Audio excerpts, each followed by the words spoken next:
स्त्री 2 की अपार सफलता ने एक बार फिर साबित कर दिया है कि सीक्वल मूवीज आज भी वर्क करता है। एक फिल्म अगर बहुत अच्छी बन पड़ती है तो निश्चित तौर पर दर्शक उसी प्लॉट के इर्द गिर्द उन्हीं एक्टर्स वाली एक और फिल्म देखना पसंद करेंगे, क्योंकि उन्हें यकीन होता है कि इस टीम ने जब इतनी बेहतरीन फिल्म बना ली है तो ये मिलकर दोबारा से भी जब ऐसी ही किसी प्लॉट पर फिल्म बनाएंगे तो वो अच्छी ही बनेगी और हमें उतना ही एंटरटेन करेगी जितना पिछली फिल्म ने किया था। अब ये पासा कभी कभी उल्टा भी पड़ जाता है तो कभी कभी सीधा पड़ जाता है। कई बार सीक्वल मूवीज से ऑडियंस की एक्सपेक्टेशंस ज्यादा होने की वजह से फिल्म मेकर पर एक्स्ट्रा प्रेशर होने लगता है और ऐसे में फिल्म डायरेक्टर अच्छी फिल्म बनाने के चक्कर में सब कुछ गुड़ गोबर कर बैठता है, जिसके अनेकों एग्जाम्पल्स हैं, जैसे कि डबल धमाल, यमला पगला दीवाना 2, Jism 2, Raaz 3, welcome back, once upon a time in Mumbai Dobaara, even Sanjay Dutt की हथियार जो कि वास्तव फिल्म की सीक्वल थी। थोड़े पुराने समय की बात करें तो नागिन फिल्म का सीक्वल थी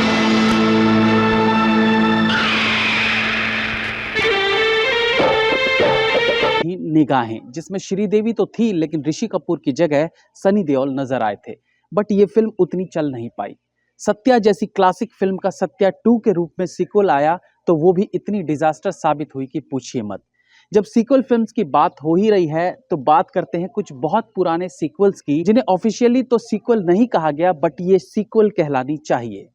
डायरेक्टर रविकांत नागाइच ने 1966 की तेलुगु फिल्म गुडाचरी 116 से इंस्पायर्ड होकर फिल्म बनाई थी फर्ज, जिसके लीड रोल में थे जितेंद्र।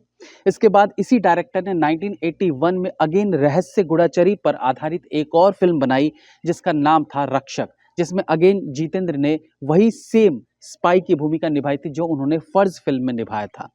इतना ही नहीं, इसी बीच इसी डायरेक्टर रविकांत नागाइच ने इसी कहानी पर एक और स्पाई थ्रिलर फिल्म धर्मेंद्र को लीड में रखकर बनाई थी जिसका नाम था कीमत। ये फिल्म 1973 में रिलीज हुई थी। अब इंटरेस्टिंग बात यह है कि डायरेक्टर रविकांत नागाइच ने एक और स्पाई थ्रिलर फिल्म बनाई थी 1979 में, जिसके लीड रोल में थे मिथुन चक्रवर्ती, और फिर इसी का सीक्वल उन्होंने अगेन बनाया 1981 में, और इस बार भी फिल्म में मिथुन ही थे और फिल्म का नाम था वारदात। तो रविकांत ने कुल 5 स्पाई थ्रिलर फिल्में बनाई जिनमें 3 सेम थी और 2 सेम थी। अब इसे आप सीक्वल भी कह सकते हैं। इसी तरह से 1977 में एक्टर महेंद्र संधू की 2 फिल्में रिलीज हुई थी, विदेश और एजेंट विनोद। दोनों ही फिल्मों के डायरेक्टर तो अलग थे लेकिन उनका किरदार सेम था, यानी दोनों ही फिल्मों में वो स्पाई एजेंट बने थे। अब इसे आप सीक्वल भले ना कहें बट ये अजीब जरूर है।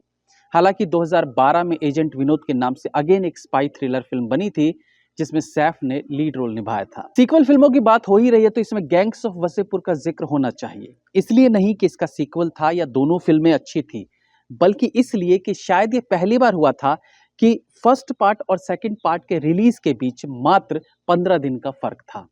Gangs of Wasseypur first release हुई थी 22 जुलाई 2012 को, वहीं गैंग्स ऑफ वसेपुर 2 रिलीज हुई थी 8 अगस्त 2012 को।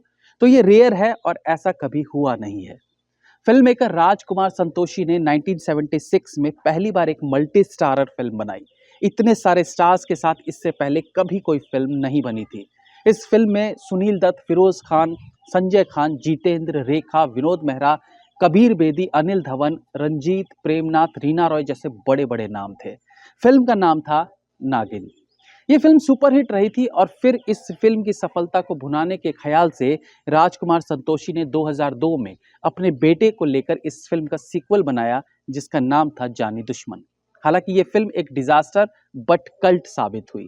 मतलब खराब फिल्म तो थी लेकिन अपने नेगेटिविटी के कारण भी ये आज याद की जाती है। बेस्ट सीक्वल्स की बात आती है तो बाहुबली 2 से बेहतर कौन सी फिल्म हो सकती है, और अब आज के समय में देखें तो सीक्वल्स में नंबर 1 स्थान स्त्री 2 ले चुकी है। अब हम बात करते हैं कि वो कौन सी बॉलीवुड की पहली फिल्म थी जिसका सीक्वल रिलीज हुआ था, तो इसका जवाब है 1943 में रिलीज्ड फिल्म हंटर वाली की बेटी। इस फिल्म के लीड रोल्स में थी फियरलेस नदीरा।